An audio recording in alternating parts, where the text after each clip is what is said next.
2021년 4월 27일 브로우커리 뉴스 시작합니다. 첫 번째, 경제, IT 뉴스입니다. 인공지능 신문. 유럽연합, 인공지능에 대한 강력한 최초의 입법 초안 발표. 2023년 제정된다. 유럽연합의 집행위원회는 인공지능의 고위험 분야 사용을 규제하고 AI의 위험을 해결하고 유럽이 전 세계적으로 주도적인 역할을 할 수 있도록 AI에 대한 강력한 최초의 입법 초안을 현지 시간 21일 발표했다고 합니다. 인공지능 관련 법제화가 현실화되고 있습니다. 인공지능 신문.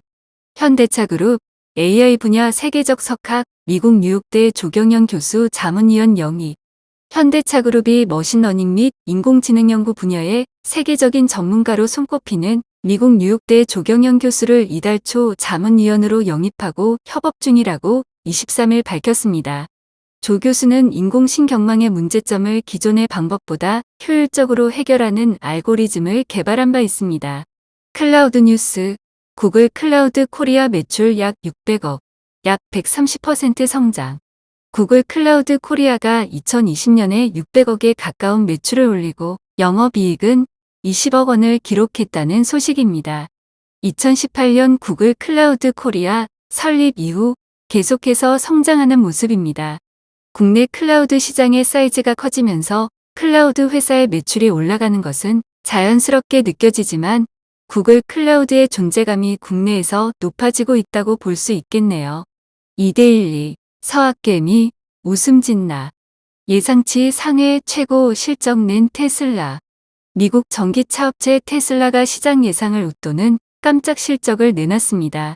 테슬라는 서학개미 매수 1위 종목인 만큼 한국 주식 투자자들은 웃음 지을 것으로 보입니다. 테슬라는 현지 시각 26일 장 마감 직후 실적 발표를 통해 올해 1분기 순이익은 4억 3,800만 달러, 한화 약 4,900억 원을 기록했다고 밝혔는데요. 역대 최대치를 경신했습니다. 중앙일보. 서울 아파트 평균값 11억 뚫었다. 문재인 정부 출범 이후 서울 아파트 평균 매매 가격이 83% 급등하며 사상 처음으로 11억 원을 돌파했습니다. 지난해 9월 10억 원을 넘어선 지 7개월 만으로 광역 철도망 구축 호재 등으로 경기 아파트 평균 매매값은 5억 원을 넘어섰습니다. 이상 경제, IT 뉴스입니다. 두 번째, 국제뉴스입니다. 경향신문. 미국 백악관 아스트라제네카 백신 6천만 회분 다른 나라와 공유할 것. 미국은 26일 연방정부가 확보한 6천만 회분의 아스트라제네카 코로나19 백신을 식품의약국의 안전성 검토가 끝나는 대로 다른 나라들에 제공하겠다고 밝혔습니다. 인도에서 연일 코로나19 신규 확진자가 폭증하고 여러 나라들이 백신을 구하지 못해 애를 태우고 있음에도 여유있게 확보한 백신을 틀어쥐고 있다는 비판과 압력이 높아지자 백신 공유 방침을 밝힌 것입니다. 지원 대상 국가는 아직 검토 중이라면서 발표하지 않았습니다. SBS 뉴스. 인도는 지금 통제 불능, 항공편 중단에 교민들 당혹.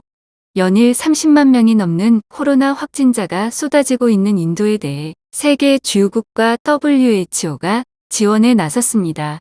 우리 정부가 인도발 항공편 운항을 일시 중단하자 인도 교민사회는 불안해하고 있습니다. 내국인 이송 목적은 제한적으로 허용이 가능하다고 주인도 대사관이 설명하고 있지만 당장 다음 달 귀국 특별기 운항부터 불투명해졌다는 겁니다.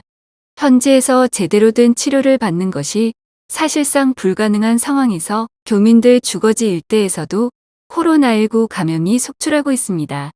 연합뉴스. 비트코인 가격 7.6% 상승.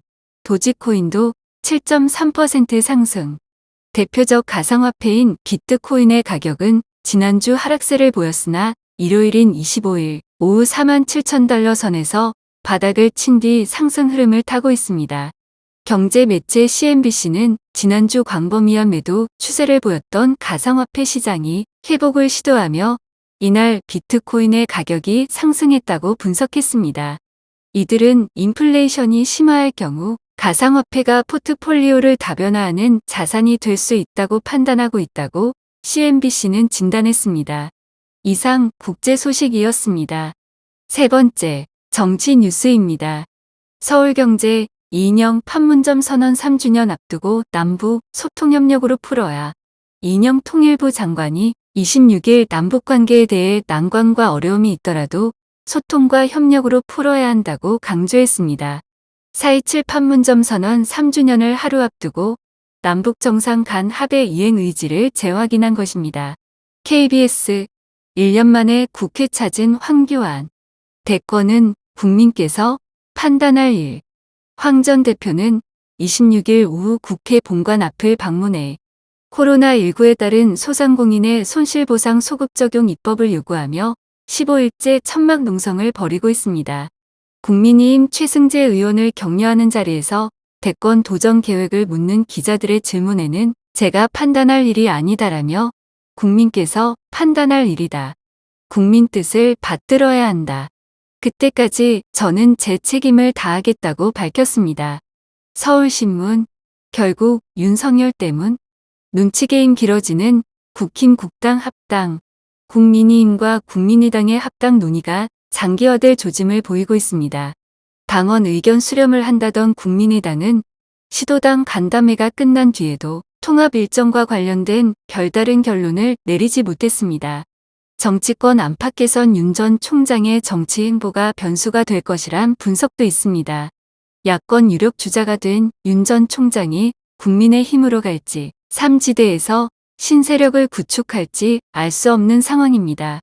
뉴스원, 투기 방지 사업용 토지 인정 요건 강화된다. 주말 체험농장 제외 부동산 투기를 방지하기 위해 양도소득세 감면 대상이 되는 사업용 토지의 인정 기준을 강화하는 내용이 담긴 소득세법법인 세법 시행령 개정안이 27일 국무회의에서 의결됩니다.